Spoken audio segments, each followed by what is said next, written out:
the first week of college. He was 2 doors down from my room, and we kind of back then, your first week, there was no school. You just registered for classes and got to know each other and had a great time. And met him, got along with him right away. Him and I hit it off immediately. And it was just kind of an off chance. He had this Flibberty Gibbet going.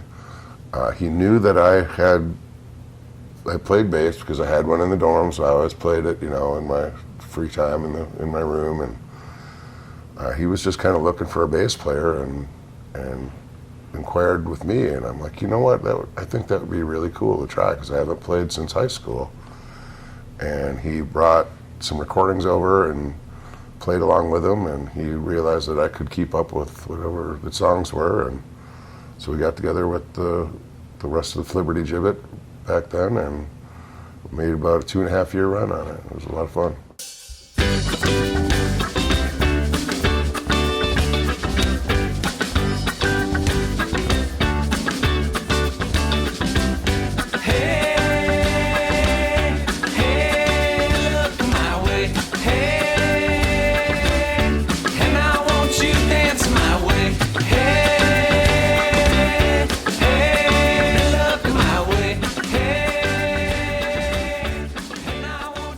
Drew's first son, Satchel, came along, and we had nothing booked. We weren't playing. He was just into, his firstborn son raising the baby, and Mr. Blank came along. Mr. Blank was one of the hottest bar bands in the 90s back then, and to get a chance to play with those guys would just been amazing, so I jumped on that for sure. I put down the bass for about 15 or 16 years. Sat in a few times with some gigs, but for the most part, 16 years didn't play. Just concentrated on family and work, and I missed it a lot. It was a simple phone call. Hey Guido, I'm thinking about making one more run at Flibberty Gibbet while I still can, and wondering if you'd be interested. To be a part of that would be an honor. And it started out slow, and it just kept gaining like a snowball out down the hill. It just kept getting bigger and bigger, and here we are now. It's nothing I imagined it when he made that first phone call, that's for sure. I came back to music because I wanted to have a good time, and these guys are great guys to hang out with and have a good time with. So I like to remind them, it's a gig and it's playing in front of a lot of people, but if you're not having fun, then why are we here? We have had a mutual friend. It was one of my fraternity brothers. His name was Kevin Hurley. One of my biggest musical influences of my early adulthood, the college years.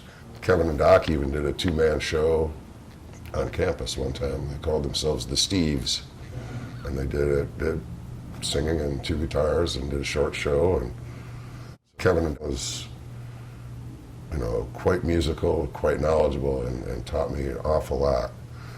And then the Parkinson's came for him.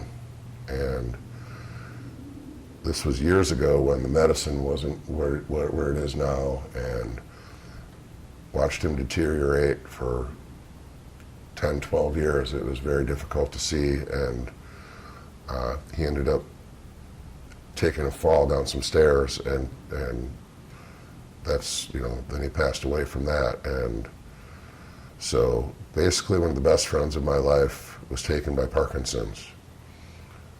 And then we find out that my other good friend has got it. So it was very difficult when I first heard it, that yes, Drew's got it now.